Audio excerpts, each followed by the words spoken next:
scan this. Sovi is here. Let's level up. Nested loops can be tricky, but we will solve this code segment fast. Let's trace the variables to find the exact output together right now.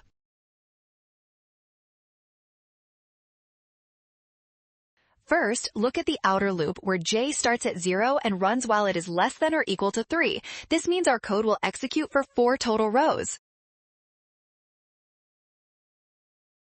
Next, the inner loop for k runs from 0 up to but not including 3. This tells us each row will contain exactly 3 numbers separated by spaces before a new line. Finally, multiply j by k. When j is 3, we get 0, 3, and 6. This pattern perfectly matches our second option.